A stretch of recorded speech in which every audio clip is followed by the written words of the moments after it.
Si recuerdan, en la primera fase teníamos una serie de vírgenes románicas que venían en este sentido y terminábamos con esta tabla del Sotillo del último tercio del siglo XIII.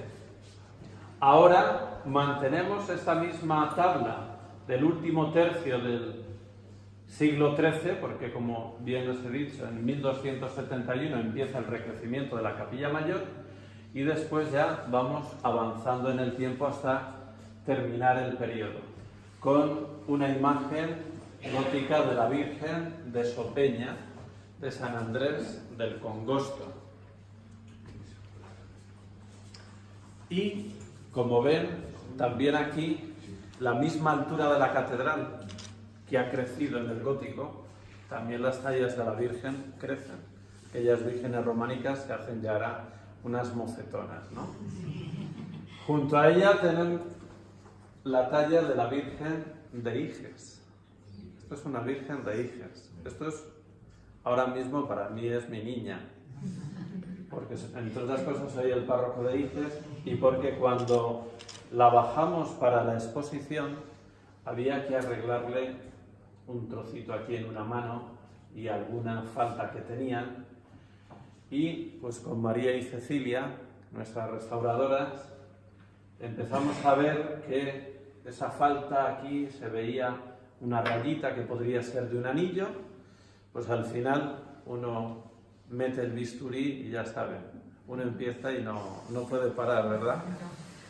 Y entonces empiezan a meter el bisturí y nos vamos dando cuenta que el repinte del siglo XVIII está escondiendo la policromía original. Y entonces se va desvelando toda la policromía original y efectivamente el canto de la Sagrada Escritura era dorado, el pelo del niño era rubio dorado, el de la Virgen también. Aparece bajo este marmolizado la sede con su decoración gótica. Entonces, claro, a esto ahora se le da un valor añadido. Por ejemplo, los ojos tenían un aspecto raro, saltón, como si fuera una rana. ¿Por qué? Pues porque cuando se los pintaron, lo que es la estructura del globo ocular no la habían respetado, entonces el ojo era más pequeñito. Sin embargo, ahora es mucho más grande, más alargado, y bueno, pues van apareciendo decoraciones que además nos están también dando información a nosotros, sobre todo a mí como párroco de allí, porque estos sellos dorados que tiene el vestido los tiene también la talla gótica de Santa Coloma, en Almendiego, y están al lado, con lo cual es evidente que en esa zona se está realizando este tipo de labor. Hemos decidido no terminar desvelando todo, sino que, como ven aquí, se puede ver cómo se había repintado. Todavía aquí, que hay una falta, se puede ver el rojo del vestido perfectamente. Pero también pues para que la gente del pueblo pueda ver que se trata de su Virgen, que no es otra. Cuando la veamos, cuando la presentemos en el pueblo, después ya terminaremos de hacer toda la limpieza. Una maravilla. Esto es una joya. Esta joya es de la catedral. Es una piedad que ha estado en la intemperie, como seguramente estuvo la Virgen de la Concepción.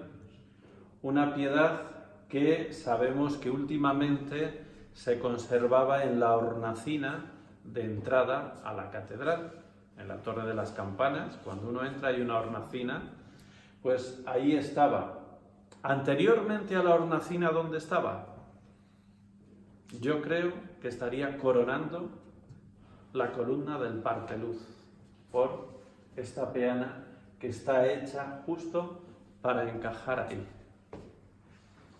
Una piedad policromada que por la intemperie y las inclemencias del tiempo estaba pues bastante desgastada, pero con la gran labor de Cecilia y de María pues hemos conseguido rescatar un poco los colores que mantenía esta imagen, lo suficiente para darnos a entender que sigue la iconografía típica del manto azul de la Virgen, el vestido rojo y después ciertos motivos como es el paño de pureza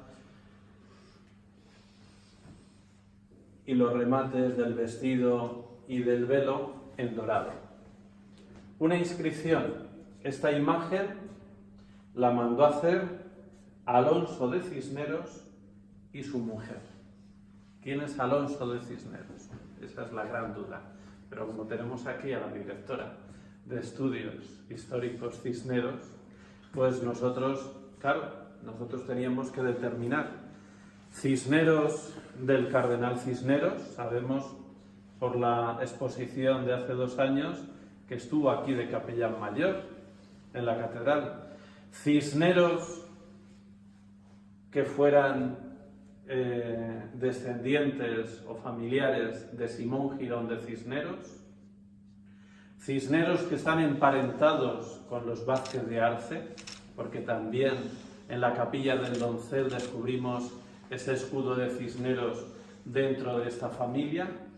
Lo que nos asegura doña María Dolores es que familiares del cardenal Cisneros no son, con lo cual corresponderían probablemente a esa familia del obispo Simón Girón de Cisneros o algunos Cisneros de los cuales después también emparentan con la familia Vázquez de Arce. Y por último, aquí don Félix, está párroco de Cifuentes, al que le agradezco mucho, una de sus 5 maravillas, porque en Cifuentes hay 5 maravillas. Ven, Félix, ven. Ven que te voy a... Bueno, ya estoy. En primicia te voy a contar una cosa. A ver. Y es que aquí tenemos esta presentación del niño en el templo, la Virgen María, Simeón que acoge al niño, San José que porta sus 2 tórtolas porque eran pobres, como nos dice el Evangelio. Pero fíjense que todos estos personajes están vestidos, caracterizados en su época. Sin embargo, este otro personaje está caracterizado de otra manera. Si uno tiene todavía en la retina la tabla del maestro de Pozancos, se da cuenta que se parece mucho a ese personaje. Con lo cual ya nos está diciendo que este personaje que se asoma a la escena es alguien que vive en realidad en ese momento. Es el mecenas de la obra. ¿Quién es el mecenas de la obra? ¿Quién podría ser el mecenas de la obra? Pues el conde de Cifuentes, Juan de Silva.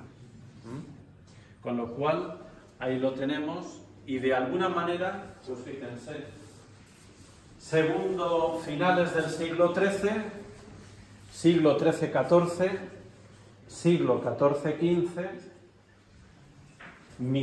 segunda mitad del siglo XV, y lo mismo tenemos aquí, con Juan de Silva, 1450-1460. De alguna manera queda ilustrada lo que es la catedral gótica y ese periodo. Junto a ella, en el patio, han visto otros cartelones grandes, junto con el que les he comentado del Compendio del Saber. En el centro está la cronología. Esto nos está ayudando a sacar una cronología. Y esa cronología está, cada década sabemos lo que se iba haciendo en la catedral, desde su inicio hasta su final, que se irá aumentando. Y después 2 textos sobre la mistagogia, el simbolismo de la catedral gótica y cómo nos hace falta alguien que conociera ese simbolismo, que nos desvele en qué consistía ese simbolismo. Y ahí en el último cartel, al lado del Arca de Santa Librada, tenemos el texto de 2 autores de ese momento que hemos ido entremezclando y haciendo un cuerpo donde nos describe cómo es o qué era para ellos, qué debería ser para ellos una catedral. Desde las columnas, que son los obispos, desde el suelo, que son los fieles todos, que son, según dicen, los que ayudan a financiar esa iglesia, desde las tejas, que son los soldados, que defienden para que no entre la lluvia, desde las ventanas, que son los doctores de la iglesia, que dejan pasar la luz de la verdad y mantienen la herejía fuera, y así el altar, que es Cristo, donde dentro están sus reliquias, pues todo eso nos lo va a decir ese texto. Pues esto es la Fortis Saguntina, Catedral Gótica y su Mistago.